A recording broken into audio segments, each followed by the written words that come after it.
mutasi karyawan apakah diatur di dalam undang-undang tentang kerjaan? Karena juga banyak kasus di lapangan orang nggak mau dimutasi gitu ya, apalagi mau ke ibu kota baru gitu ya, lagi ramai juga kan? Perlu kita bahas juga, Pak. Ini agak seru nih ya.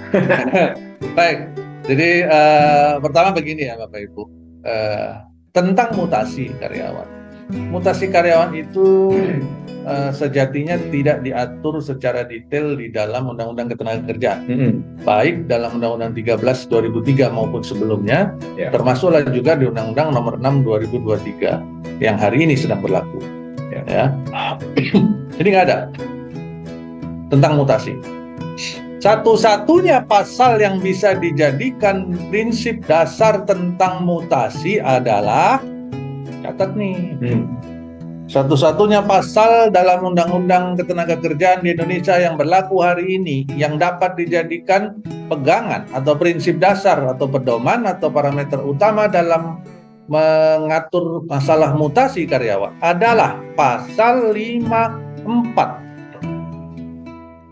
Pasal 54 di Undang-Undang 13 2003. Ya. Di pasal 54 itu bicara tentang syarat minimum perjanjian kerja. Ya. Salah satu ayatnya di sana ada menyebutkan lokasi kerja. Lokasi kerja harus dicantumkan di sana.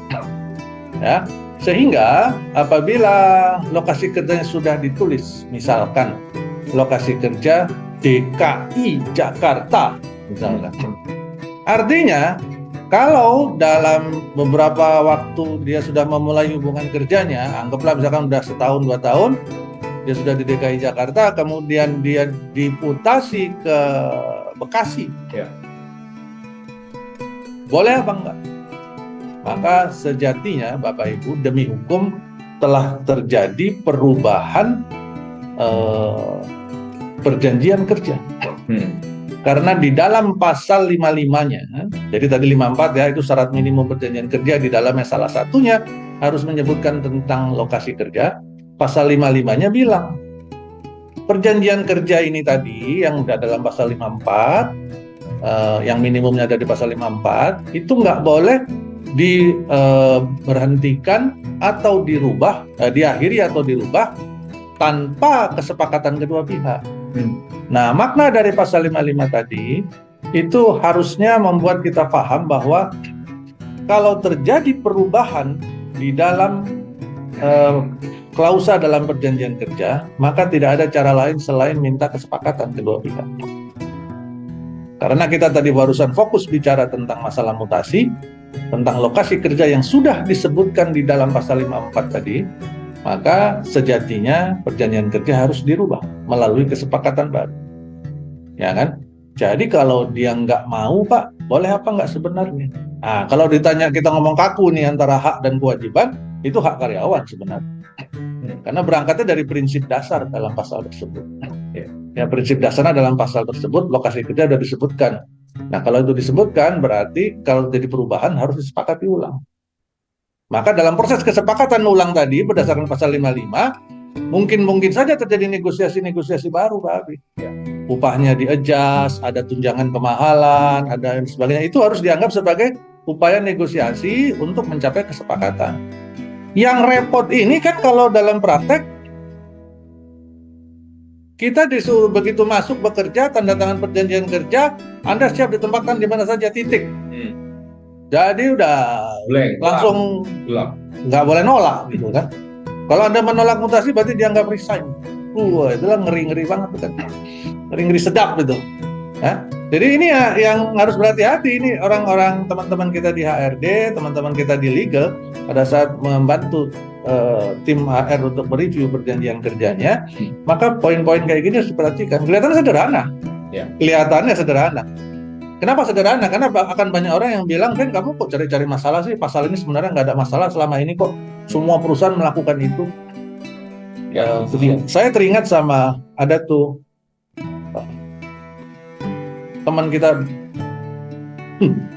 di sebuah komunitas pada saat kita diskusi beberapa waktu yang lalu, itu ada disebutkan istilah begini, kita nih harus membiasakan yang benar, bukan membenarkan yang biasa. Itu. Ya, jadi kalaupun itu terjadi di banyak tempat, tetapi itu tidak benar, jangan dibiasakan. Jadi kita membiasakan yang benar gitu loh. Meskipun itu jarang terjadi, tapi kalau itu benar ya harus kita kerjakan, harus kita jalankan, harus ditegakkan gitu loh. Ya, jadi itu yang tadi Pak Abi bilang di awal, integritas. Ya, dan hari ini nggak gampang mencari orang HR yang memiliki value integritas yang seperti itu.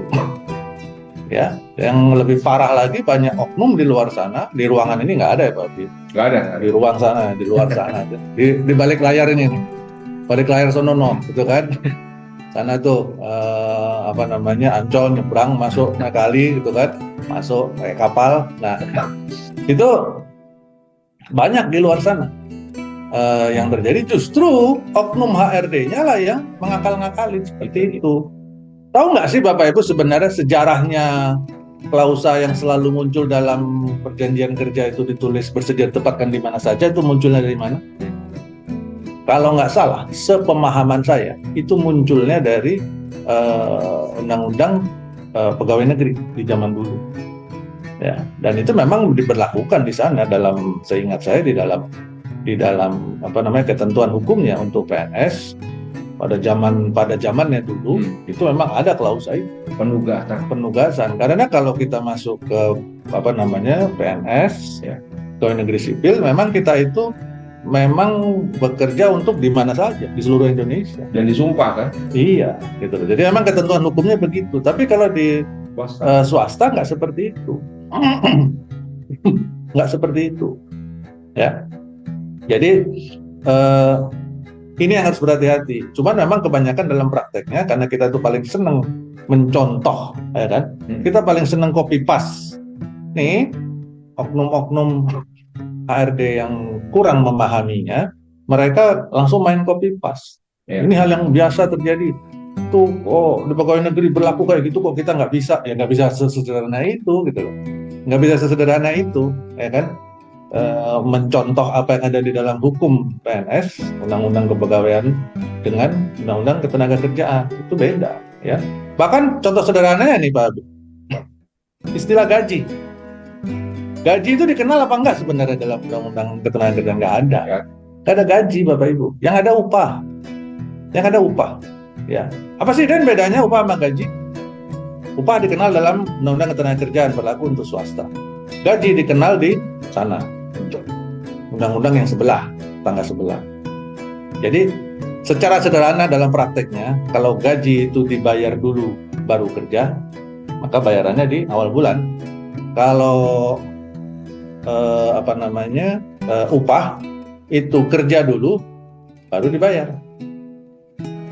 ya, maka pembayaran upah adalah di akhir bulan. Nah, dalam praktek terjadi banyak salah kaprah. Slipnya namanya slip gaji.